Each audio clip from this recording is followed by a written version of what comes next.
व्यवस्था देंगे। अध्यक्ष महोदय, जो माननीय सदस्य विपिन सिंह परमार जी ने यहाँ अपने जो डिस्कशन के लिए 130 में जो दिया गया था प्रस्ताव, और वो स्वीकृत हुआ, और स्वीकृत होने के बाद उस पर चर्चा शुरू हुई। उन्होंने प्रस्ताव रखा, अपना वक्तव्य भी रखा, और चर्चा के लिए फिर उसके बाद वो लगा, समय निर्धारित हुई उसके लिए, उसके बाद चर्चा शुरू हो गई थी। लेकिन दूसरे दिन किसी वजह से उस वक्त जब चर्चा होनी थी तो उस वक्त यहाँ माननीय सदस्य उपलब्ध नहीं थे, उस वक्त सीट पर नहीं थे। फिर आपने उसी चर्चा को आज के लिए लगा दिया। जो एजेंडा हमारे पास आया जिसमें विक्रम सिंह जी का भी था 130 के अंतर्गत, और आपका भी था, 3 डिस्कशन थे, और उसके बाद फिर उसमें चेंज कर दिया, और चेंज करके ये कर दिया कि ये जो 130 के जो प्रस्ताव जो है ये 130 के प्रस्ताव में नहीं होंगे, और ये जो है वो 324 में अध्यक्ष महोदय बिल्कुल मामूली प्रोविजन है, सिर्फ इंफॉर्मेशन सप्लाई करने का। और उसमें तो इस सदन में ये व्यवस्था रहती है कि उसको पढ़ते भी नहीं, उसको पढ़ा हुआ समझा जाता है। 324 में तो यही होता है, और उत्तर दिया हुआ समझा जाता है। ये तीनों विषय बहुत महत्व के थे। जब डिस्कशन के लिए कोई एक नियम के अनुसार यहां पर माननीय सदन में शुरू हो जाता है प्रस्ताव, उसके बाद उसको बदलना ये कहीं भी तर्कसंगत नहीं है।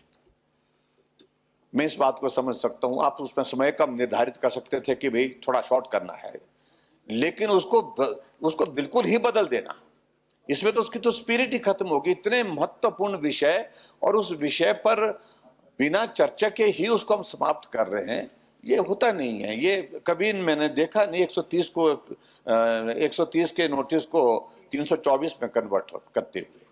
इसलिए मेरा आपसे निवेदन है, जो माननीय सदस्य विपिन सिंह परमार जी ने बात कही, बेहतर तो यही होता कि जिसमें 130 के अंतर्गत चर्चा होते, बाकी लोग भी पार्टिसिपेट करते।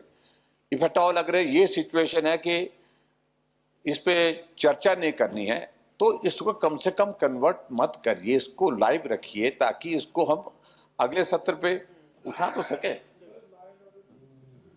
हाँ, तो इतने महत्वपूर्ण हमने डिस्कशन के लिए दिए थे। लॉ एंड ऑर्डर दिया था, वो भी नहीं हो पाया, और इंडस्ट्री से रिलेटेड विक्रम सिंह जी का था, वो भी नहीं हो पाया डिस्कस। तो ये मैं समझता हूं कि नियम के मुताबिक ये सारी चीज नहीं हुई है। आपके प्रति हमारा सम्मान है, आसन के प्रति हमारा सम्मान है, लेकिन जब हमारा पक्ष विपक्ष वालों का नहीं सुना जाएगा, माना नहीं जाएगा, और इस माननीय सदन में इतने महत्वपूर्ण विषय पर चर्चा ही नहीं होगी, तो हम आखिरकार कहाँ जाएंगे।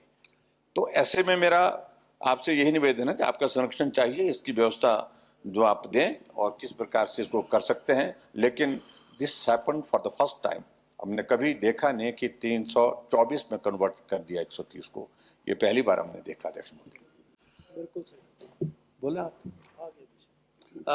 मान्य संसदीय कार्य मंत्री महोदय, जो माननीय विक्रम जी और विपिन परमार जी के बहुत महत्वपूर्ण इश्यूज हैं, और इन्होंने दिए, और आपने चर्चा के लिए भी लगाए थे दोनों।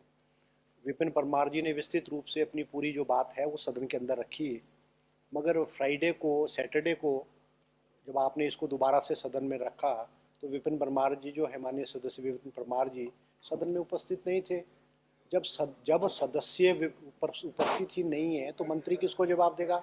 हमारी साइड से कोई बोलने वाला नहीं थी, इनकी साइड से बोलने वाला नहीं था, आपने उसको लुप्त किया। विक्रम सिंह जी भी let him speak please. Sir please, हमारी साइड से कोई नहीं था, मगर जिस व्यक्ति ने प्रश्न उठाया है, जिस व्यक्ति का इशू है, वो सदन में ना हो तो जवाब किसको देना है। आप सब लोग वॉकआउट करके बाहर गए थे।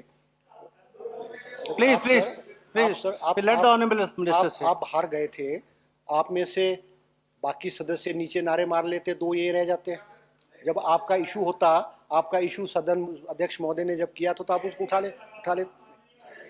अध्यक्ष महोदय, मेरा इतना ही कहना है सर। अध्यक्ष महोदय, मेरा इतना ही कहना है कि सरकार जो है वो जवाब किसी भी चीज से नहीं भाग रही है। सरकार हर चीज पे जवाब देने को तैयार है, मगर हर चीज नियम के अनुसार होगी। मेरा अध्यक्ष महोदय इतना ही कहना है, जो नियम 324 है, जिस तरह की 324 की प्रक्रिया उसको अपनाना चाहिए। अगर हमें कोई एतराज नहीं, अगर ये दोनों इश्यूज आगे ले जाए जाएं और आगे सदन में जो विंटर सेशन हो, हमें कोई एतराज नहीं। अगर नियमों में ऐसा प्रावधान है तो हमें कोई एतराज नहीं, हम जवाब देंगे अध्यक्ष महोदय। चलिए 1 मिनट।